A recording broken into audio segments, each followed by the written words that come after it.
আসসালামু আলাইকুম রহমতুল্লাহ। কেমন আছেন সকলেই? আশা করি সকলেই ভালো আছেন। দেশ ও প্রবাসে থাকা 5 ব্যাংকের সকল গ্রাহকদের জন্য মহা সুখবর দিলেন অর্থমন্ত্রী।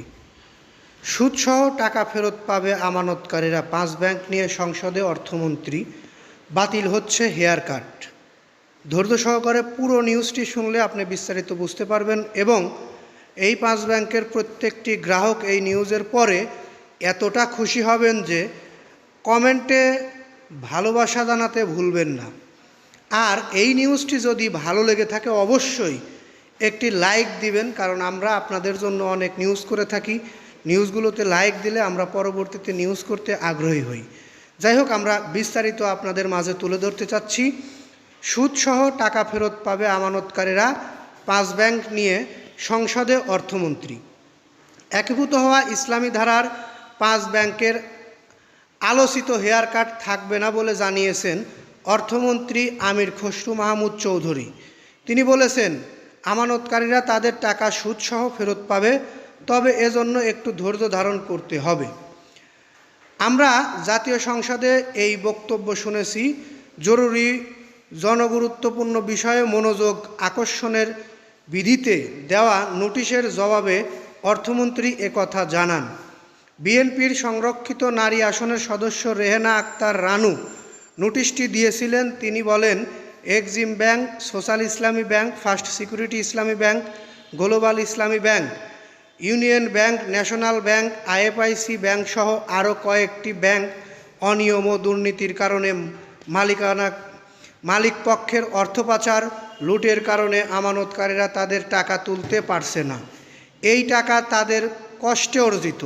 অন্যদিকে লুটেরা মালিকপক্ষ বিদেশে পালিয়ে গিয়ে নাকে সরষের তেল মুখে আরামে ঘুমাচ্ছে।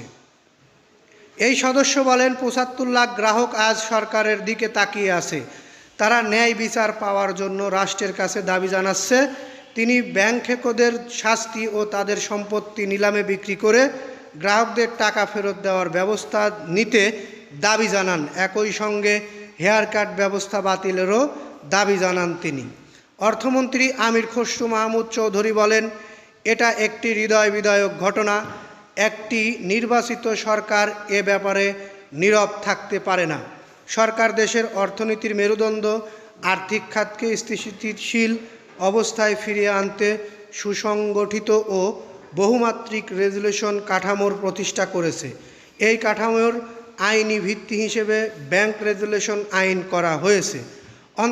অর্থমন্ত্রী বলেন, এর আওতায় সমস্যাগ্রস্ত 5টি ব্যাংকে একীভূত করে সম্মিলিত ইসলামী ব্যাংক পিএলসি গঠন করা হয়েছে। এই একীভূত ব্যাংককরণের ফলে 5টি ব্যাংকের সব আমানত, দাবি ও স্বার্থ নতুন ব্যাংকে সংরক্ষিত হয়েছে। আমানতকারীরা বাংলাদেশ ব্যাংক রেজুলেশন স্কিম মোতাবেক আমানতের অর্থ পর্যায়ক্রমে ফেরত পাচ্ছেন।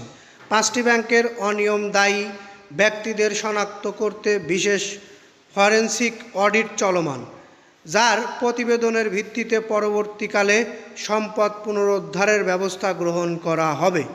যারা আমাদের কাছে জানতে চাচ্ছিলেন বারবার হেয়ার কাট সম্পর্কে, তাদের জন্য এখনকার এই নিউজটি ছিল আরও বেশি গুরুত্বপূর্ণ এবং সুখবর।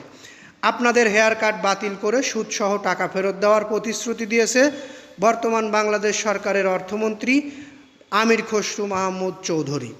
যাই হোক, নিউজটি যারা দেখলেন, পরবর্তীতে এরকম ধরনের নিউজ পেতে চ্যানেলটি সাবস্ক্রাইব করবেন। যারা নিউজটিতে লাইক দেননি তারা অবশ্যই একটি লাইক দিয়ে আমাদের পাশে থাকবেন। এই বলে এখান থেকে বিদায় নিচ্ছি। আসসালামু আলাইকুম।